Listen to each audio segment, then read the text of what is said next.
Bonjour à tous, bienvenue dans ce qui va être l'épisode numéro 9 du Shaker Show. Cette semaine, Brexit oblige, je suis resté coincé à Londres un petit peu plus longtemps que prévu. Cette semaine, le Shaker Show, ça va être une interview non pas d'une personne, mais de deux personnes. L'un des protagonistes de l'interview de ce soir, nul autre que Carole Castellani, qui est pour l'instant en tête du classement provisoire des Open.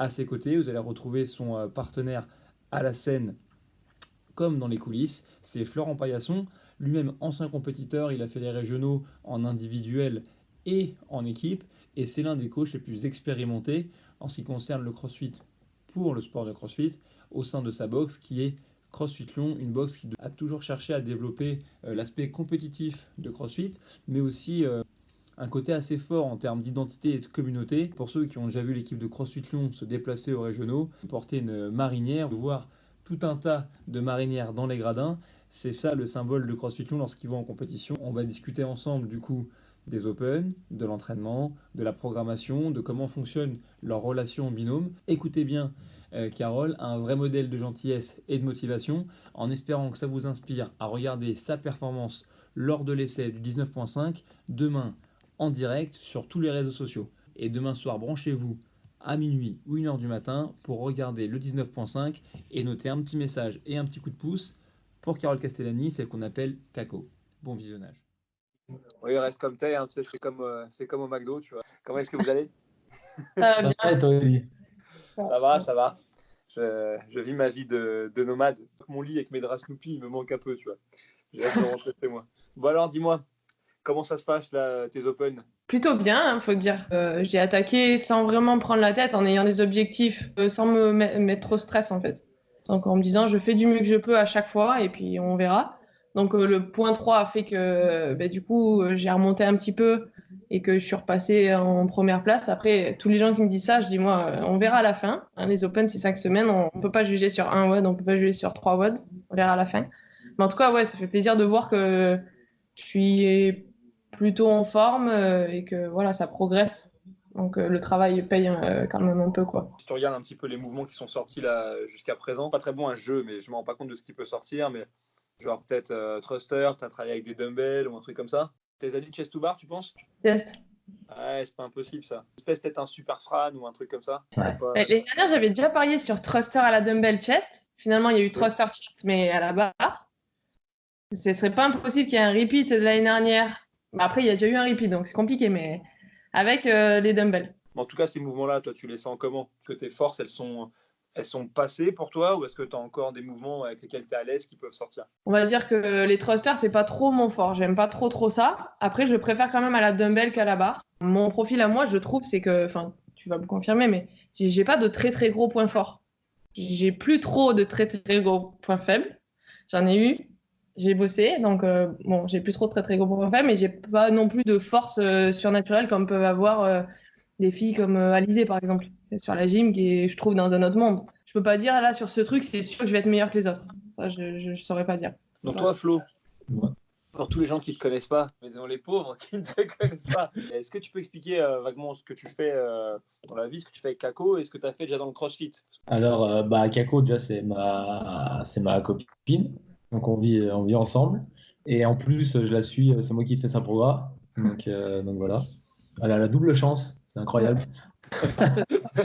Moi, je travaille à CrossFit Lyon. Je suis coach là-bas. Et en plus, je suis responsable du pôle compétition. Donc, ça comprend 18 athlètes, 7 filles et 11 mecs qui veulent faire vraiment de la compétition à haut niveau. Donc, le but, c'est de leur faire une formation un peu plus poussée. Donc, je les suis depuis quelques années maintenant, certains, d'autres sont arrivés cette année. Donc, c'est une programmation en général. Tout le monde fait la même programme. J'ai toujours été compétiteur, hein, donc quand j'ai commencé le CrossFit en 2012, j'ai tout de suite fait de la compète. Donc ma première compète, c'était le London Throwdown. Quand même du beau monde, hein, je veux Il y avait dire. Sam Briggs qui était là. Exactement. Tu avais Catherine. Ok. Ouais, possible. Ah oui, c'est sûr, même qu'elle a pleuré parce qu'elle n'a pas gagné. Donc, c'est sûr qu'elle était là.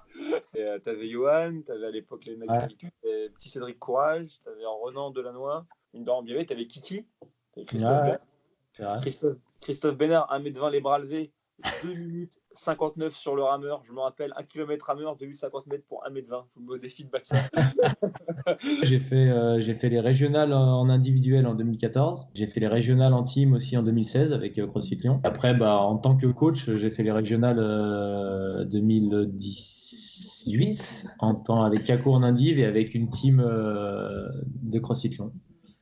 Elle a dit, Kako, que maintenant, elle a plus de grosses faiblesses, tu vois, comparé à ses forces. Tu fais un peu pour, orienter ce que tu programmes. Je fais une programme générale pour les 18, donc déjà, c'est pas évident parce que, comme tu dis, il y a des points faibles, des points forts de chacun. On prend une séance par jour de à peu près 1h30, quoi. Tous les points faibles que chacun veut travailler en plus, ils le font en dehors de ces entraînements-là. Mais voilà, autrement, la programme, elle est vraiment générale, hein. C'est vraiment CrossFit général. C'est pas individualisé. Est-ce que tu périodises ce que tu fais? Alors pour ceux qui savent faire la périodisation, la question que je pose à Flo, c'est est-ce que Flo, quand il programme des choses, il essaye de s'arranger pour que ses athlètes ils aient des pics de forme peut-être 2 ou 3 fois dans l'année en fonction d'une échéance quelconque? Avant, cette année, c'est un peu différent. On a changé un peu le format vu qu'à part Kako qui jouait vraiment quelque chose aux Open, on a plutôt fait une pour après les Open, pour tous les throwdowns qui vont arriver pendant l'été, les French, les affiliates, les Taurus, les Marseille, tout ce qui arrive après les Open. Donc voilà, sinon les autres années, c'était vraiment le but, c'était d'être prêt aux Open, hein. C'était vraiment le but, c'est de qualifier une team, voire une ou des indives. Donc c'était vraiment à fond pour les Open. Ouais. Qu'est-ce que ça a changé pour toi, le changement du coup de passer du système des regionals au système des sanctionals? Est-ce que c'est un truc que tu perçois négativement ou comment est-ce que tu le vois ce changement, toi, Kako? Pas négativement, je trouve qu'au niveau team, je trouve ça dommage qu'il y ait plus cet objectif-là. Nous, on était vraiment cette année partis sur l'idée, on va faire la plus grosse team possible, aller au régional, c'est essayer de faire quelque chose au régional sans team. Et du jour où on a su qu'il n'y avait plus ça, on était un peu déçus pour cette partie-là. Au niveau individuel, je trouve ça super chouette, le nouveau fonctionnement, parce que forcément, ça veut dire qu'il y aura une Française aux Games. Et ça, c'était pas dit tout de suite. Je pense que dans les années à venir, ça aurait été compliqué déjà. Ça serait arrivé un jour, mais pas tout de suite. Donc du coup, ça, c'est le point positif. Après les sanctionnels, forcément, une compète comme les French ou moi, par exemple, je donne mon exemple, là, mais ça fait 4 ans que je l'ai fait, 4 ans que je me suis qualifiée et l'objectif chaque année, c'était d'aller dans la dernière épreuve, la finale. Là, déjà, si j'arrive à me qualifier pour aller au French, ça sera déjà beau, je pense. Parce que forcément, le niveau, il va augmenter dans toutes les grosses compétitions. À mon avis, pour moi, le gros point positif, enfin, il y en a deux, c'est effectivement le fait que toutes les communautés dans le monde, elles vont au moins avoir l'opportunité de montrer qu'elles existent au moins une fois dans l'année, en rendant game. Ça, c'est un truc un petit peu cool. Et après, l'autre point, je pense vraiment positif, c'est vraiment pour on va dire, tous les meilleurs athlètes. Contrairement à ce que les gens ils ont l'air parfois de dire, tu vois, sur les réseaux sociaux, que c'est pas forcément les meilleurs qui vont aller aux Games.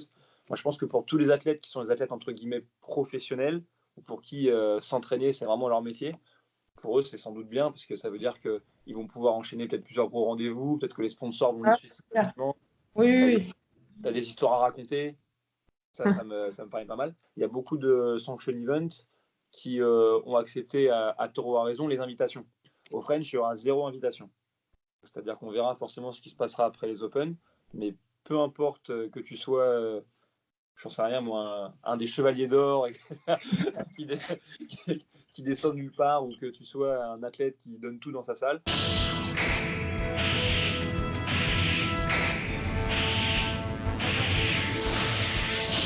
Tout le monde fera les mêmes qualifications et tout le monde sera sur le même pied. Désolé, c'est la bouffe. T'inquiète pas, c'est bien de manger. Vas-y, regarde. Ça dit nature, hein. Ça me va.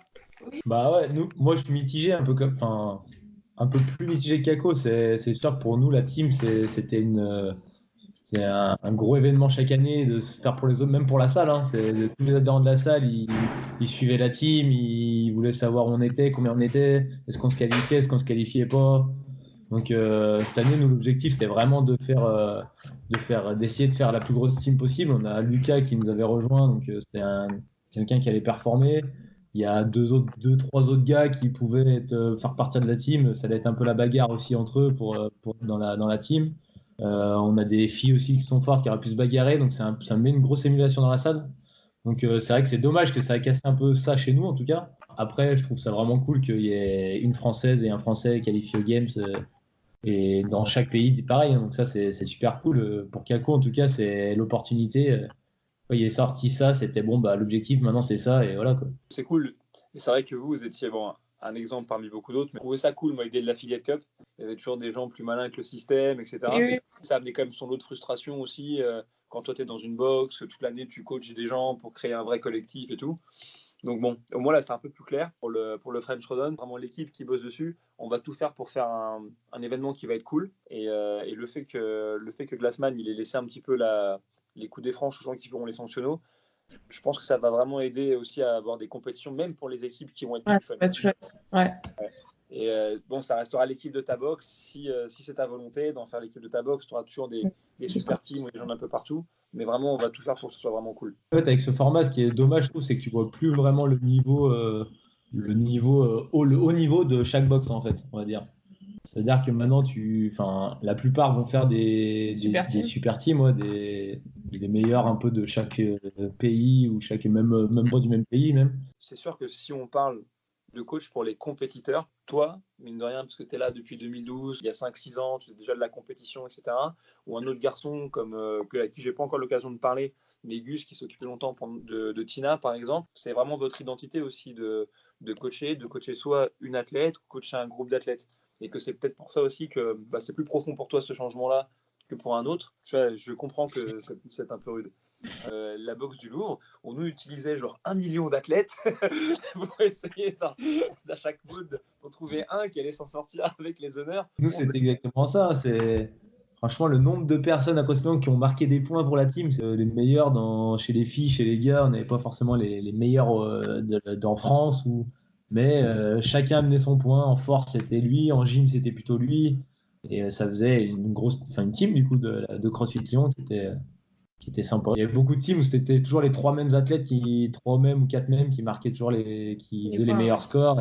Alors que nous, c'était jamais le cas. Hein. C'est jamais les mêmes qui ont marqué des points, à part Kako qui marquait elle ses points. Pour l'instant, je parle sur le leaderboard des Open. Tu es quand même en tête. Oui. Malgré le fait que, je cite, je n'ai pas des forces extraordinaires. Oui. Moi, j'ai toujours été compétitrice et quand je suis arrivée dans le CrossFit, j'ai voulu tout de suite faire de la compète. Je sais pas, j'aime bien cette sensation-là d'essayer de me dépasser, de faire mieux que ce que j'imagine pouvoir faire et voilà. Là, cette année, je me dis, c'est l'occasion, quoi. J'aurais jamais rêvé pouvoir aller peut-être toucher du doigt la possibilité d'aller aux Games. On est à 2 semaines de la fin, ça c'est plutôt pas trop mal, donc on va essayer d'y aller, hein. Faire du mieux que je peux en tout cas. Ok.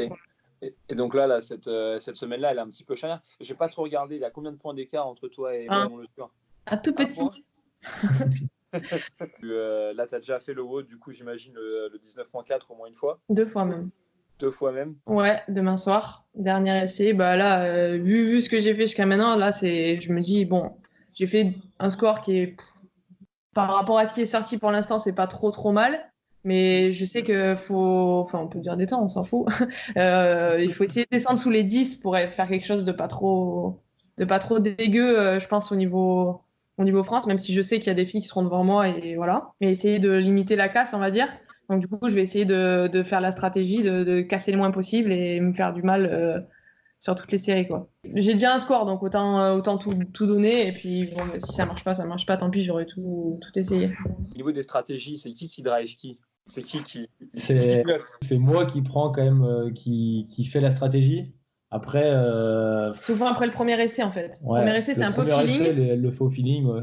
Donc, j'interviens pas trop, à part j'essaie de la pousser, mais j'interviens pas trop pendant son WOD, en tout cas, juste j'encourage. Après, il y a des analyses vidéo poussées. Ah oui, parce qu'attention. Non, mais ouais, tout est millimétré. Non, mais je trouve que c'est important, hein, franchement. Après, pour moi, c'est un objectif pour aller aux Games. Je pense qu'il ne faut rien laisser au hasard. C'est pas comme si c'est pas Toris Dottir, elle n'a pas une marge énorme. Donc, moi, je sais que je suis fan des pronostics et je pense que sa cote, elle n'est pas favorite du tout, tu vois. Donc je pense, voilà, le but, c'est optimiser au maximum tout ce qu'on peut. Et au moins, on n'a pas de regrets. Si ça passe pas, il y aura 0 regret, quoi. On aura fait ce qu'on a pu et voilà. Donc ouais, c'est plutôt moi qui fais la stratégie. Après, Après, des fois, je fais des stratégies fonctionne pas. qui fonctionnent pas forcément pour elle, ou sur le moment, elle se sent moins bien. Donc après, sur le moment, je vois, ça passe pas, on change sur le tas. Il n'y a Bah, le rien qui point, est figé, quoi. point 3, ça a fait ça en fait. Voilà, par J'ai exemple, fait le le point premier 3. essai, je finis le WOD à 9,53 je crois. Ouais. Et deuxième essai, il me dit, bon, ben, en ayant analysé la vidéo, il me dit, il faudra que tu fasses 5 HSPU toutes les 18 secondes. Donc c'était tout précis. Et il me donnait le timing à chaque fois. Sauf que j'ai explosé à la troisième série d'HSPU. En fait, 5 reps, je pouvais pas le tenir longtemps. J'étais plutôt enfin, je pense que je suis plutôt, avec ça, je me dis, du genre à faire une série de 7-8 reps au premier, 5, 5, puis 4, 4, 4, 2, 2, 2, etc. Et du coup, tellement frustrée d'avoir explosé au HSPU, j'ai pas fini le deuxième essai. Et du coup, le soir, je suis revenue faire le troisième essai en me disant, bah, tant pis, de toute façon, j'ai tout donné tout à l'heure, j'ai eu le temps de me reposer un petit peu, ben, je vais essayer de repartir au feeling. Et puis là, il m'a drivé, mais juste pour m'encourager, en fait. Il m'a pas dit, voilà, on a tout tenté, quoi. Ouais, je Et pense. c'est Après, passé, mais c'est passé à quelques secondes près, mais bon, voilà. J'ai gagné quelques secondes, quoi.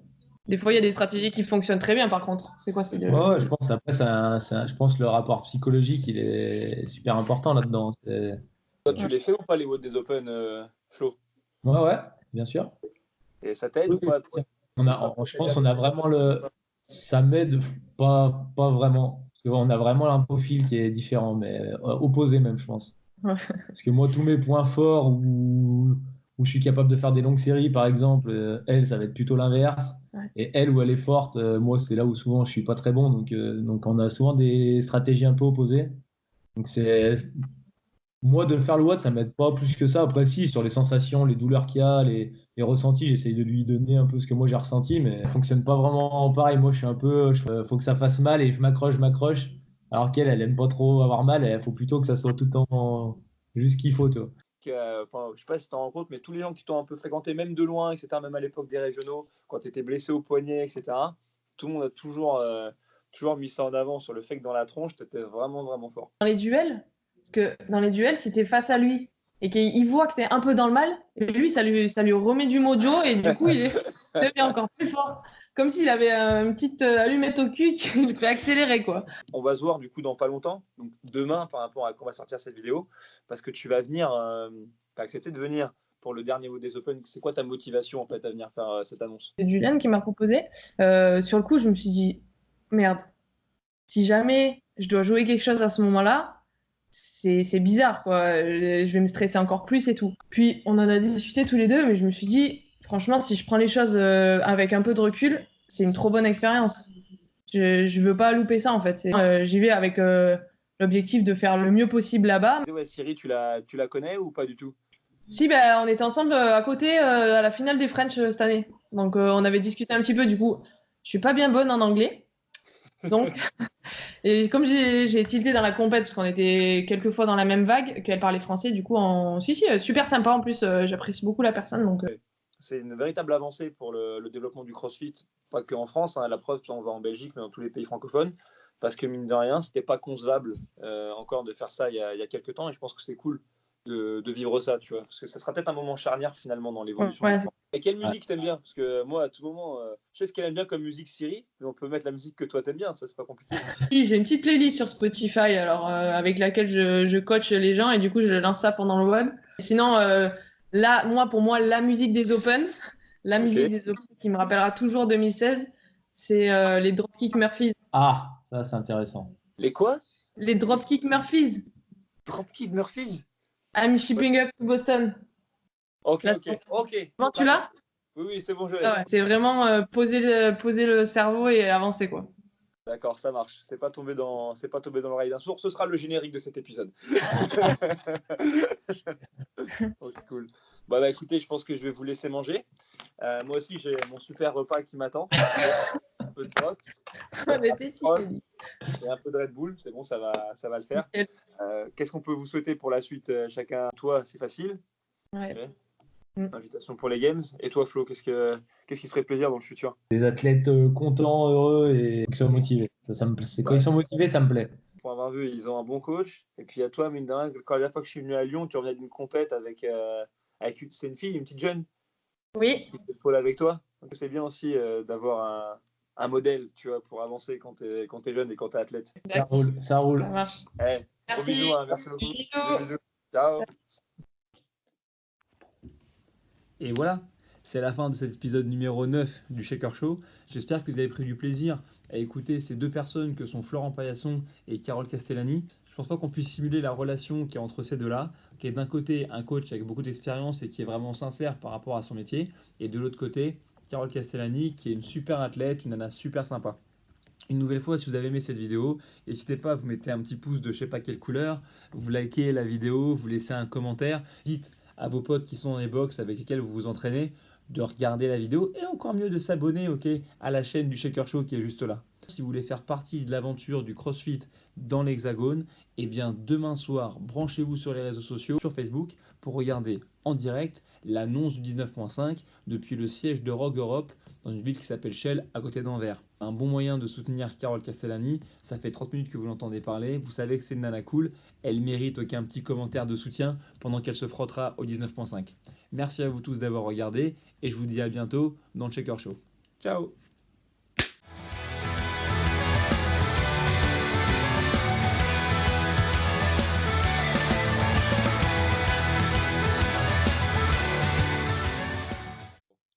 On va essayer de refaire juste cette partie-là, maintenant que ça a l'air de marcher. Oui, ne faites pas le jeu de ceux qui ne bougent pas devant l'écran, hein, parce que ça, Non, c'est bon. Daniel, il me fait ça tout le temps, ça m'en ouf.